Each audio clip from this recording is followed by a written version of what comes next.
ಇದನ್ನು ಕರ್ನಾಟಕದ ಸ್ಪೆಷಲ್ ಅಡುಗೆ ಅಂತಲೂ ಕರೀತಾರೆ. ಹೆಚ್ಚಾಗಿ ತರಕಾರಿಗಳನ್ನ ಬಳಸ್ಕೊಂಡು ಮಾಡುವಂಥ ಬಹಳ ರುಚಿಯಾದ ರೆಸಿಪಿ ಇದು. ಮನೆಯಲ್ಲಿ ನೀವು ಮಾಡಿದ್ರಂತೂ ಎಲ್ಲರೂ ಇಷ್ಟಪಟ್ಟು ತಿಂತಾರೆ, ಅಷ್ಟೊಂದು ಟೇಸ್ಟಿಯಾಗಿರುತ್ತೆ. ನಮಸ್ತೆ, ಶುಶಿ ಅಡುಗೆ ಚಾನಲ್ಗೆ ನಿಮ್ಮೆಲ್ಲರಿಗೂ ಸ್ವಾಗತ. ಬನ್ನಿ ರೆಸಿಪಿ ಮಾಡೋದು ಹೇಗೆ ಅಂತ ನೋಡೋಣ. ಇಲ್ಲಿ ನಾನು ಒಂದು ದೊಡ್ಡ ನೂಕಲ್ನ ಸಣ್ಣದಾಗಿ ಹೆಚ್ಚಿಟ್ಕೊಂಡಿದ್ದೀನಿ. 150 ಗ್ರಾಮಷ್ಟು ಬೀನ್ಸ್ನ ಸಣ್ಣದಾಗಿ ಕಟ್ ಮಾಡಿ ಇಟ್ಕೊಂಡಿದ್ದೀನಿ. ಅದೇ ಥರ 150 ಗ್ರಾಮ್ ಕ್ಯಾರೆಟ್ನ ಕೂಡ ಸಣ್ಣದಾಗಿ ಹೆಚ್ಚಿಟ್ಕೊಂಡಿದ್ದೀನಿ. 2 ಮೀಡಿಯಮ್ ಸೈಜ್ ಆಲೂಗಡ್ಡೆನ ಸಣ್ಣಗೆ ಹಚ್ಚಿಟ್ಕೊಂಡಿದ್ದೀನಿ. 3 ಟೊಮೊಟೊ ಹಾಗೆ 1 ದೊಡ್ಡ ನಿಂಬೆಹಣ್ಣು ಗಾತ್ರದ ಹುಣಸೆಹಣ್ಣಿದ್ದು ರಸ ತೊಗೊಂಡಿದ್ದೀನಿ. ಹಾಗೆಯೇ 2 ಟೇಬಲ್ ಸ್ಪೂನಷ್ಟು ಕಡಲೆ ಬೀಜ, ಒಂದು 20ರಿಂದ 25 ಗೋಡಂಬಿ, ಒಂದು ದೊಡ್ಡ ದಪ್ಪ ಮೆಣಸಿನ್ಕಾಯಿ ಇರುತ್ತಲ್ಲ ಅದನ್ನು ಸಣ್ಣದಾಗಿ ಕಟ್ ಮಾಡಿ ಇಟ್ಕೊಂಡಿದ್ದೀನಿ. ಹಾಗೆ 4 ಟೀ ಸ್ಪೂನಷ್ಟು ಬಿಸಿಬೇಳೆ ಬಾತ್ ಪೌಡ್ರನ್ನ ತೊಗೊಂಡಿದ್ದೀನಿ. ಇಲ್ಲಿ ಮನೆಯಲ್ಲಿ ಬಳಸ್ತೀವಲ್ಲ ಸೋನಾ ಮಸೂರಿ ಅಕ್ಕಿ, ಅದನ್ನು 1 ಗ್ಲಾಸ್ ತೊಗೊಂಡಿದ್ದೀನಿ. ಅದರಲ್ಲಿ ಅರ್ಧ ಗ್ಲಾಸಷ್ಟು ತೊಗರಿಬೇಳೆನ ತೆಗೆದಿಟ್ಕೊಂಡಿದ್ದೀನಿ. ಈಗ ಒಂದು ಕುಕ್ಕರ್ನ ಸ್ಟವ್ ಮೇಲೆ ಇಟ್ಕೊಂಡು ಸ್ಟವ್ ಹಚ್ಕೊಂಡು ಈ ಅಕ್ಕಿ ಮತ್ತು ತೊಗರಿಬೇಳೆ ಎರಡೂ ನಾನು 2 ಸಲ ತೊಳೆದಿಟ್ಕೊಂಡಿದ್ದೀನಿ. ಯಾಕಂದರೆ ಧೂಳು ಕಸ ಏನಾರು ಇದ್ದರೆ ಹೋಗುತ್ತೆ ಅಂತ ಹೇಳ್ಬಿಟ್ಟು 2 ಸಲ ತೊಳೆದು ಆ ಅಕ್ಕಿನ ಈಗ ಕುಕ್ಕರ್ಗೆ ಹಾಕೋತಾ ಇದ್ದೀನಿ. ಈಗ ಒಂದೊಂದೇ ತರಕಾರಿನ ಹಾಕೋತಾ ಇದ್ದೀನಿ. ನೋಡಿ, ನೂಕಲ್ನ ಕಟ್ ಮಾಡಿ ಇಟ್ಕೊಂಡಿದ್ನಲ್ಲ ಅದನ್ನು ಹಾಕ್ತಾಯಿದ್ದೀನಿ. ಹಾಗೆ ಬೀನ್ಸ್ ಕೂಡ ಹಾಕೋತಿದ್ದೀನಿ. ಈ ಥರ ಸಣ್ಣದಾಗಿ ಹಚ್ಕೊಳ್ಳಿ. ಈಗ ಕ್ಯಾರೆಟ್ನ ಹಾಕ್ಕೊಳ್ಳೋಣ. ಹಾಗೆಯೇ ಕಟ್ ಮಾಡಿ ಇಟ್ಕೊಂಡಿರೋ ಆಲೂಗಡ್ಡೆನ ಹಾಕೋತಾ ಇದ್ದೀನಿ. 2 ಟೇಬಲ್ ಸ್ಪೂನಷ್ಟು ಕಡಲೆ ಬೀಜನ ಹಾಕೋತಿದ್ದೀನಿ. ಕಡಲೆ ಬೀಜನ ನಾನು ಯಾಕೆ ಬೇಯಕ್ಕೆ ಹಾಕ್ತಿದ್ದೀನಿ ಅಂದರೆ ಅದು ತಿನ್ನೋವಾಗ ಬಾಯಿಗೆ ಸಿಗುತ್ತೆ, ತುಂಬ ಟೇಸ್ಟಿಯಾಗಿರುತ್ತೆ. ಅದಕ್ಕೋಸ್ಕರ ಕಡಲೆ ಬೀಜ ಹಾಕ್ಕೊಂಡು ಇಲ್ಲಿ 5 ಗ್ಲಾಸಷ್ಟು ನೀರನ್ನ ಹಾಕೋತಿದ್ದೀನಿ ನಾನು.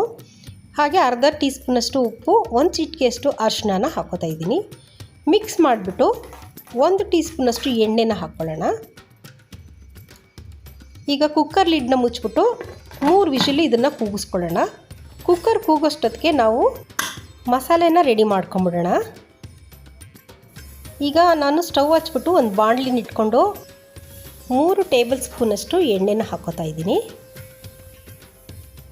ಎಣ್ಣೆ ಕಾದ್ಮೇಲೆ ಗೋಡಂಬಿನ ಹುರ್ಕೊಳ್ಳೋಣ. ಸಿಮ್ಮಲ್ಲಿ ಇಟ್ಕೊಳ್ಳಿ ಒಲೆನ, ಸಿದೋಗ್ಬಿಡುತ್ತೆ ಗೋಡಂಬಿ ಇದ್ದಿದ್ರೆ. ಈ ಥರ ನೋಡಿ ಗೋಲ್ಡನ್ ಕಲರ್ ಬರೋವರೆಗೂ ಹುರ್ಕೊಂಡು ಇದನ್ನು ಒಂದು ಪ್ಲೇಟ್ಗೆ ಟ್ರಾನ್ಸ್ಫರ್ ಮಾಡ್ಕೊಂಬಿಡೋಣ.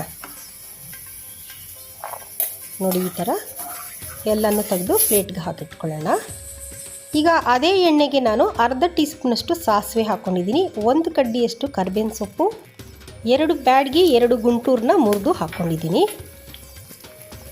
ಅರ್ಧ ಈರುಳ್ಳಿನ ಇಲ್ಲಿ ಕಟ್ ಮಾಡಿ ಹಾಕ್ಕೊಂಡಿದ್ದೀನಿ. ಇದನ್ನು ಫ್ರೈ ಮಾಡೋಣ. ಈರುಳ್ಳಿ ಸ್ವಲ್ಪ ಕಲರ್ ಚೇಂಜ್ ಆಗೋವರೆಗೂ ನಾವು ಹುರ್ಕೋಬೇಕು. ನೋಡಿ, ಈ ಥರ ಸ್ವಲ್ಪ ಕಲರ್ ಚೇಂಜ್ ಆಗುತ್ತೆ. ಈಗ ನಾವು ಕಟ್ ಮಾಡಿ ಇಟ್ಕೊಂಡಿರೋ ದಪ್ಪ ಮೆಣಸಿನ್ಕಾಯಿನ ಹಾಕ್ಕೊಳ್ಳೋಣ. ಇದನ್ನು ಸ್ವಲ್ಪ ಹೊತ್ತು ಎಣ್ಣೆಯಲ್ಲಿ ಚೆನ್ನಾಗಿ ಫ್ರೈ ಮಾಡಬೇಕು. ನೋಡಿ, ಈ ಥರ ಫ್ರೈ ಮಾಡ್ತಾಯಿದ್ರೆ ಈ ಮೆಣಸಿನ್ಕಾಯಿ ಮೇಲೆ ನೋಡಿ ಬೆಳ್ಳಗಾಗಿದೆಯಲ್ಲ, ಆವಾಗ ಒಂದು ಅರ್ಧ ಭಾಗ ಇದು ಫ್ರೈ ಆಗಿದೆ ಅಂತ ಅರ್ಥ. ಈಗ 3 ಟೊಮೊಟೊ ಇತ್ತಲ್ಲ ಅದನ್ನು ಸಣ್ಣದಾಗಿ ಹೆಚ್ಚಿಬಿಟ್ಟು ಹಾಕ್ಕೊಂಡಿದ್ದೀನಿ. ಮತ್ತು ಇದನ್ನು ಒಂದು ಸ್ವಲ್ಪ ಹೊತ್ತು ಫ್ರೈ ಮಾಡ್ಕೋಬೇಕು. ಫ್ರೈ ಮಾಡಿಕೊಂಡು ಅರ್ಧ ಟೀ ಸ್ಪೂನಷ್ಟು ಉಪ್ಪನ್ನ ಹಾಕ್ಕೊತಾ ಇದ್ದೀನಿ. ಉಪ್ಪು ಹಾಕ್ಕೊಂಡು ಇದನ್ನು ಒಂದು ಸ್ವಲ್ಪ ಹೊತ್ತು ಫ್ರೈ ಮಾಡಿ ಒಂದು ತಟ್ಟೆ ಮುಚ್ಚಿಬಿಟ್ಟು 1 ನಿಮಿಷ ಇದನ್ನು ನಾವು ಬೇಯಿಸ್ಕೊಳ್ಳೋಣ. ತಟ್ಟೆ ಮುಚ್ಚಿಬಿಟ್ಟು ಬೇಯಿಸೋದ್ರಿಂದ ಟೊಮೊಟೊ ಮತ್ತು ಕ್ಯಾಪ್ಸಿಕಮ್ ಎರಡೂ ಮೆತ್ತಗೆ ಬೆಂದಿರುತ್ತೆ. ನೋಡಿ, ಟೊಮೊಟೊ ಎಲ್ಲ ಎಷ್ಟು ಚೆನ್ನಾಗಿ ಮೆತ್ತಗಾಗ್ಬಿಟ್ಟಿದೆ. ಈ ಥರ ರುಚಿಯಾದ ಅಡುಗೆಗಳು ಬೇಕು ಅಂದರೆ ದಯವಿಟ್ಟು ಶುಶಿ ಅಡುಗೆ ಚಾನಲ್ನ ಸಬ್ಸ್ಕ್ರೈಬ್ ಮಾಡ್ಕೊಳ್ಳಿ. ಹಾಗೆ ನಿಮ್ಮ ಫ್ರೆಂಡ್ಸ್ಗೆ ಶೇರ್ ಮಾಡೋದನ್ನ ಮರ್ತೋಗ್ಬೇಡಿ.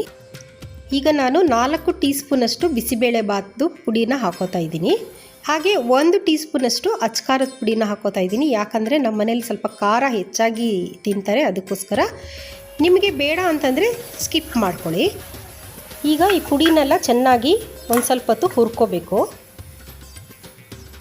ನೋಡಿ, ಈಗ ನಾನು 1 ಗ್ಲಾಸಷ್ಟು ನೀರನ್ನ ಹಾಕೋತಾ ಇದ್ದೀನಿ. ಹಾಕ್ಕೊಂಡು ಚೆನ್ನಾಗಿ ಮಿಕ್ಸ್ ಮಾಡೋಣ. ನೋಡಿ, ಈ ಥರ ಮಿಕ್ಸ್ ಮಾಡಿಕೊಂಡು ಹುಣಸೆಹಣ್ಣು ರಸ ಇತ್ತಲ್ಲ ಅದನ್ನು ಹಾಕೋತಾ ಇದ್ದೀನಿ.